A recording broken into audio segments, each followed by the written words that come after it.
Well, good morning, everybody. Old Big Jim coming at y'all from the bog, located here in South Mississippi. And this is a Milo and Max production. Um, well, guys, it's Monday, and if y'all look at the title, y'all know that I've been messing with some stuff. Really, I've got now that Ellaville is over, epic. Can't say nothing else about it. There's two things that happened in Ellaville that were the reasons that I went. Okay. Number one was to say that I've been there and to experience uh, an awesome event. Am I going back? As of right now, most probably, almost for sure, don't really know. Let's wait and find out. Because we're like 250 something days left before we get there. And a lot can happen during that time, especially to an old man. But anyway, I don't know. This Monday thing is tough for me because this is the day where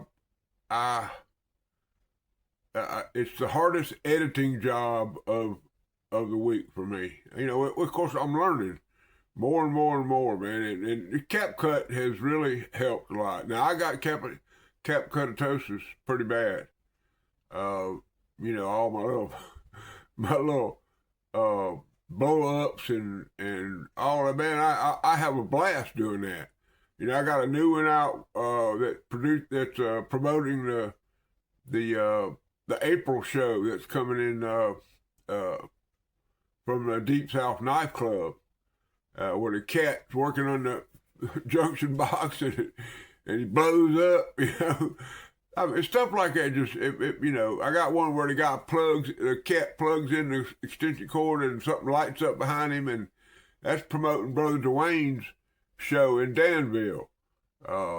Big promoter of this knife community. Two or three things are very passionate to me, and number one is, and I've said this time and time again, the reason I do this is to leave a footprint of what knowledge I have, whether it be a lot, a little bit. Most of it, is all this stuff is out there. But if nothing else, if my grandson, 15 years from now, pulls this up and says, "Man, look at my pawpaw.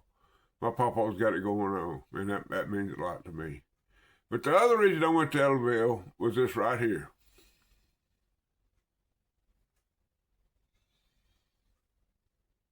Okay. Shook hands with the man. I hugged the man. Broke bread with the man. Unbelievable. He's very humble, very generous, a father, Christian, artist. I mean, I've said all this stuff before, and now it's just amplified. Okay, so I hope that when I do the editing here, I can drop a couple of photographs that may or may not include me along with a dove. But anyway, so I got 1, 2, 3, 4. I got 5 cutters set out here that I have been working on since I got back from Ellaville. There may be a couple more stuck back somewhere that I hadn't even thought about putting on here. But the video is going to be long enough because my long-winded self and the fact that I got, I think I got 5 clips, and I'm gonna put all that in a run I'm gonna come back. I'm gonna show y'all 4 of these cutters real quickly, and then I'm gonna put a run of about 4 or 5 clips in the last one. And if you looked at the title of this, the clickbait title of this is called Trapper'Rat. Okay, Trapper'Rat. y'all let that sink in for a minute.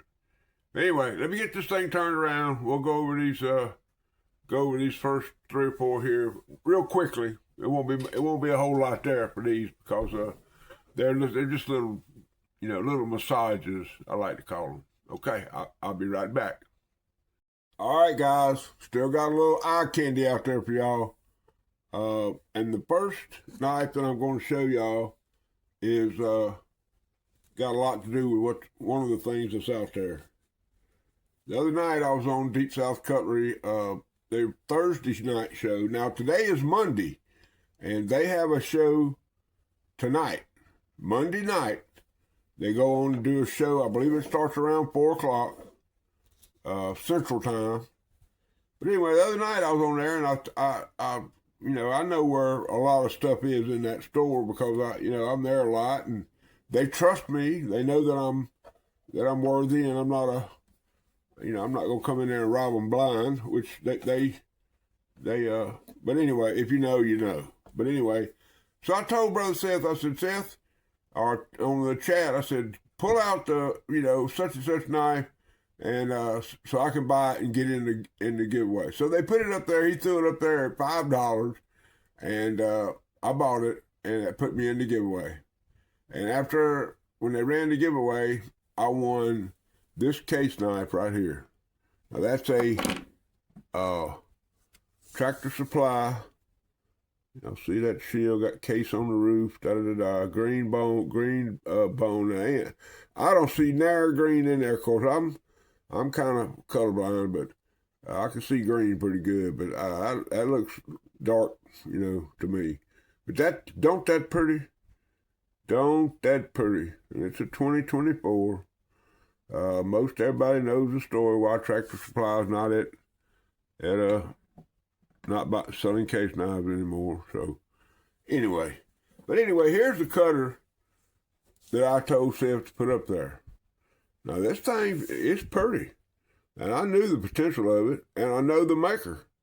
And the thing that ties that knife, the case knife, and that knife together is this gentleman, Mr. Dan Edwards, gave me last year from Ellerville, actually, sent me a Valor slimline trapper that is sharper than anyway.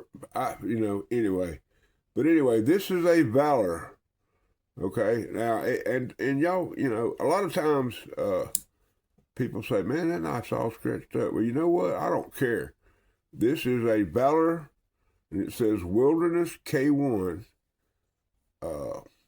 Now this, after I saw this, where it was stuck in down at Deep South, I came home and looked it up, man. I can't find any of them. It's a Valor stainless steel. K1 is the knife, and it's made in Japan. And there's nothing on this thing. But what I did was I brought it home. I didn't want to lose that etch, so I basically just ran this through the 2500 sandpaper. I might have hit it with 1,000 and hit. You can see, basically just trying to make the scratch lines go in the right direction. But it's a lockback. It's a solid little knife. This thing's been hanging around in there where I do my tabletops and sitting on the anvil here and there. Whoever owned this knife first, they loved it. They gave it some love. So anyway, that's just cooler than cornbread right there. And I know a guy that likes him about a knife. So I don't know if that one kind of got a history behind it. Now, also, all week long I've been messing with one. I've been messing with this old Camillus. Y'all have seen it. I've already explained it to you, showed you what all it was. So that's the one I've been working on. So this one's been modified. Got it where it needs to be. It's a pretty little cutter. Now here's one that's going to get might rack a few jaws. But anyway, it comes in here in this. Look at Charlie Cook. Man, Charlie Cook is fire. I got to meet this gentleman. I might even throw a couple of photographs up of him and me. He photobombed me. Anyway, y'all look at there. But anyway, riding in old Charlie Cook premium leather. If I can get it out there. And you got to give it a little squeeze and a little shake. But y'all look here. Now this is the Loosahachie Jack. This was the second. I had to stabilize the crack that was right there, which is, got it all smoothed out. But you see how they got these sand marks, where they sanded them pins smooth, which is, completely understandable. That's all good. And this was the second. So I didn't, I'm not going to ever complain about a road crack, man, because, Andy Armstrong calls this a jack. Okay, and I call it a Barlow. I mean, at my house, that's a Barlow all day long. But anyway, I liked it. I liked it the way it was right here, but them spots kind of got to me. So old Big Jim, he took his old torch there and he kind of went in there and fixed them. See how I went around them pins, got a little burn, got a little torch or toasting on them.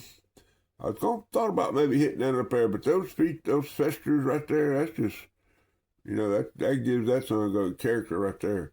But anyway, now I got to do the other side. But I wanted to share that with y'all before I did it. And I could have told y'all 100 times what I did, but you look at that, and then you look at that, and I just think it looks better right here.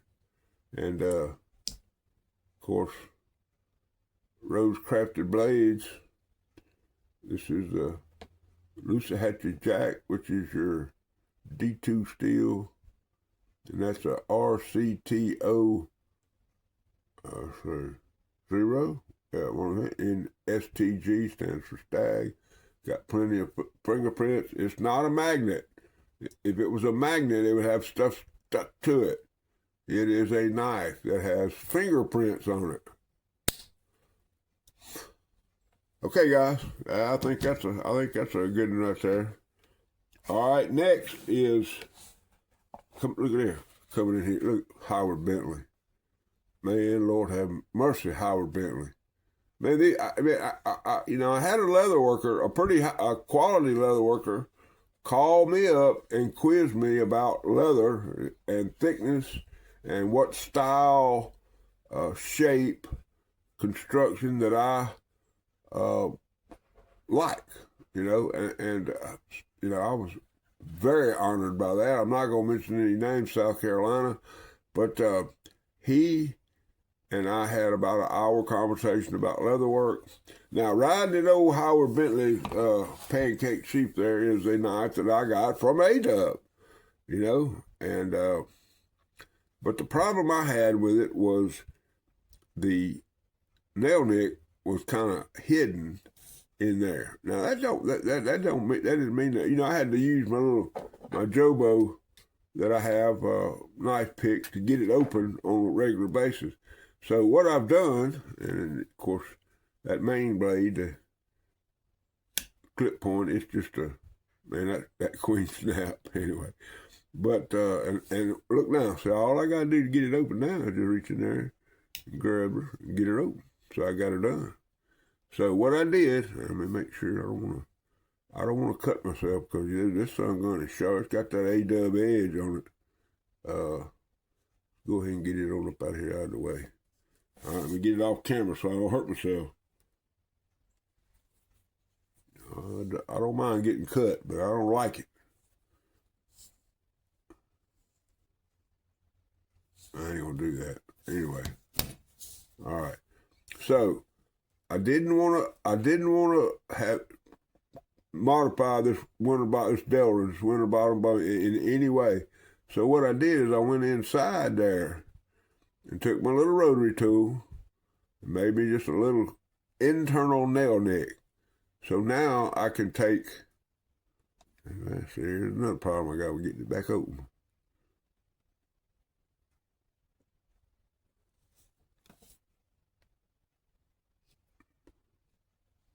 Y'all listen to this. Everybody on the internet now talks about the acoustics, HT's acoustics. Anyway, see now that I got that little nail nick in there. Y'all can even see the little red. I put two little red ticks on there with a Sharpie to where I would know exactly where to put it to where it fit right on that nail nick. And now I just go right in there with my old thumbnail, get it open. So that's just one of them things. Acoustics. Somebody say acoustics. Okay. So there you go. The A-Dub Queen. That's a 72 to 76, I believe. Queen Folding Hunter. All right, guys. Here's what I'm going to do. I'm going to stop this, and I'm going to put all the clips from my journey to making the Trapper'Rat. And then when I come back, I'm going to show y'all what it looks like. All right, everybody, getting ready to do this thing with this knife here. I want to show y'all what I got here now. You can see I got this razor blade. Now this pivot on this blade right here is wore slam out. Now it's all the way open, and the blade has a lot of wobble. Okay, this is one of those you just don't know. You know, the only way to find out if this is going to work is to cut it apart. And that's what I'm going to do here. Now, y'all notice I have on my PPE here. These gloves are not, there's a reason I have them on. This can explode, can break apart, can snap, do all kind of things. The blade could shoot out.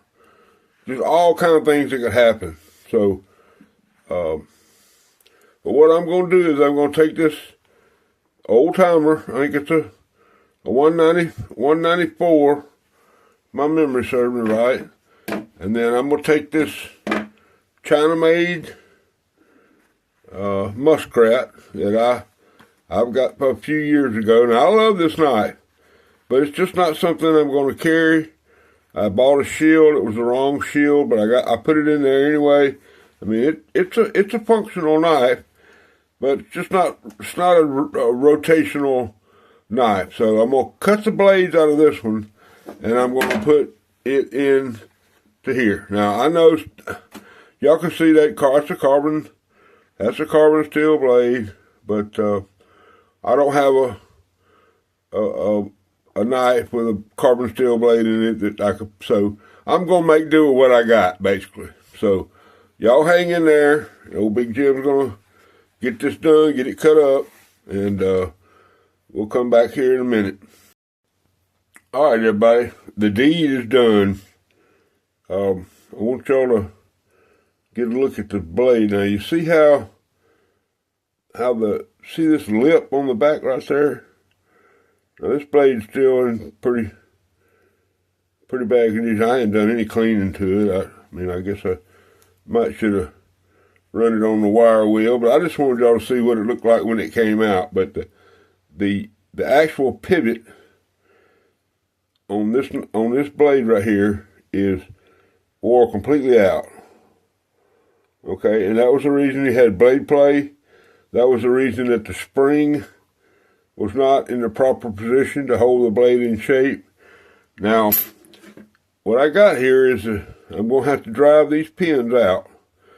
And the reason that I still have it connected at the bottom down here is because after I get one side of one or the other of these pins out, I'm going to put this together, and I'm going to clamp it together best I can, lined up, and I'm going to drill. From the side where the hole is, I'm going to drill through, and the pins are not, you can't see the pins on these old timers, because the blade is called a swing pin.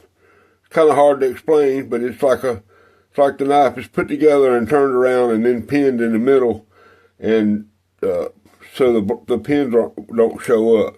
But if you've ever seen an old timer that's had a blade replacement, the pin is always going to be proud, or you'll be able to see it because they had to drill this out to put the pin in there. So we'll stop this one more time and do the next steps. Probably get in here with my little hand brush. My hand, clean all this up best as I can, because I'm not going to be able to get it completely apart. But when I got to get this center pin out. Now I'm going to have to go back with a stainless pin. I'm out of that size brass pin, but that's okay. As long as we get it back to where it'll work and it'll snap and it'll be a productive. Now I've looked at the spring, and it seems to be in pretty good shape. It has a little wear, but I think if this other blade will work, now see, I have to harvest the pins from, the blade from that other knife, and once I get it harvested, I'll be able to look at the way the tang is built and see if we can. I may have to do a little file work on it and get it set up, but that ain't no problem. We can get that done. All right, guys, I'm gonna shut this off, go through the next step. I'll be right back. All right, guys, here is the aftermath and all the tools that I used to make this conversion. Of course, got a cloth, fiber cloth. There's the drill. Still got the drill bit in it. There's that thing's been hanging out a lot. I don't know what that thing is. Anyway, there's the original China-made muskrat. There's the blade that came out of the OG. There's one of there's all the machining products that came out, the original back pin. There's a hammer. There's a hammer. There's the finished product. Another hammer. There's a 4-in-1. These are just some of the tools that I used to make that right there. Now, some of y'all look at that pile right there and say, there's still another blade in there. What's old Big Jim gonna do with that? I don't know. He might have another project in mind. He got old improved raid.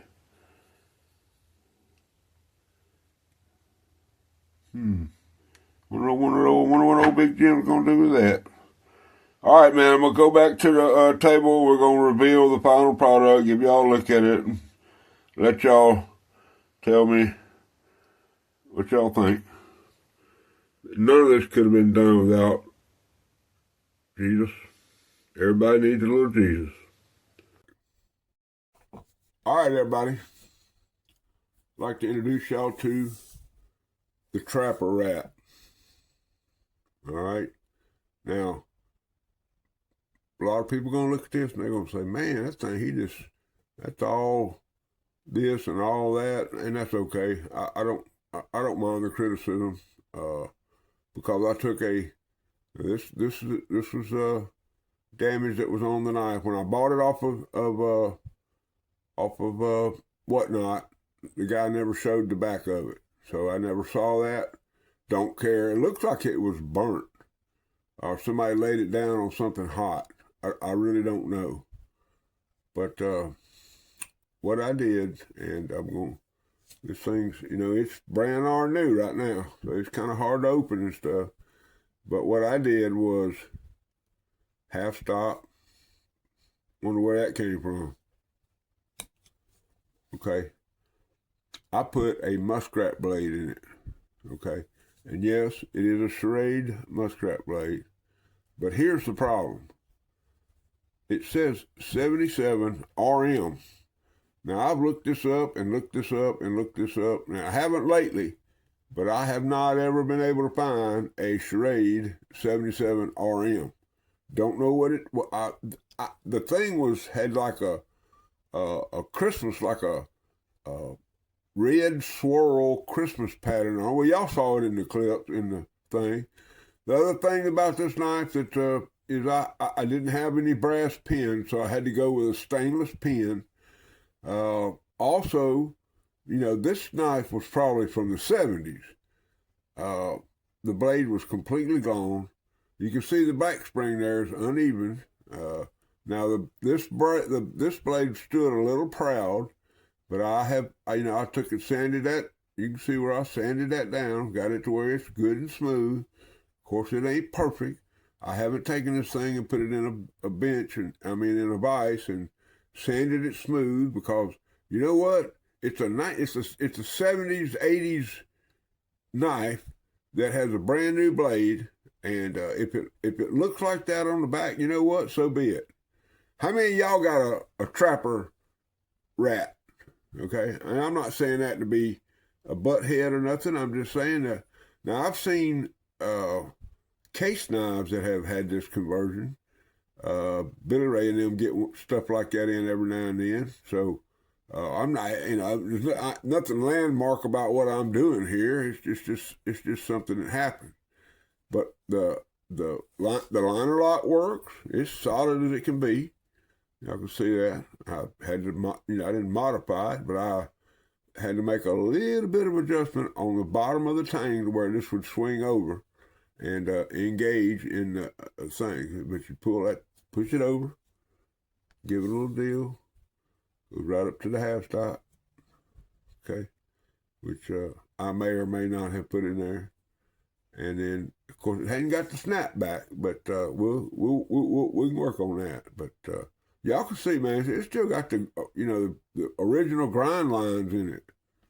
I mean, the blade was brand new that I put in there. And, Muskrat has two blades, so, and I teased y'all a little bit because I've got a early 60s, maybe late 60s, early 70s Muskrat, the improved Muskrat, the two-bladed one in there, and that I'm going to put that other blade in and probably make it a single-bladed Muskrat. That's just kind of what I'm thinking about. But anyway, so there you have it, guys. The Trapper'Rat. Now, yesterday my nephew, y'all, and I have a lot of respect for Brother Brian Ombre up there in Covington, Georgia. A lot of respect. The man is just unbelievable. But he was in a live, and that really motivated me to do this knife. Because, and this is my words of wisdom on what I heard. And nephew, can't never could and ain't never will. Okay? I think you're wise enough to know what I just said. I didn't think I could do this, but I did. First time I've ever took a swing guard, these knives are, when they pile them up, they lay one down, then they lay the blades and the spring in there, and then they take the other piece, the top, and they set it in there, and there's slots, and they slide it all together, and then they put it in a vise and squeeze it together, and they put that main pin in right there. At that point,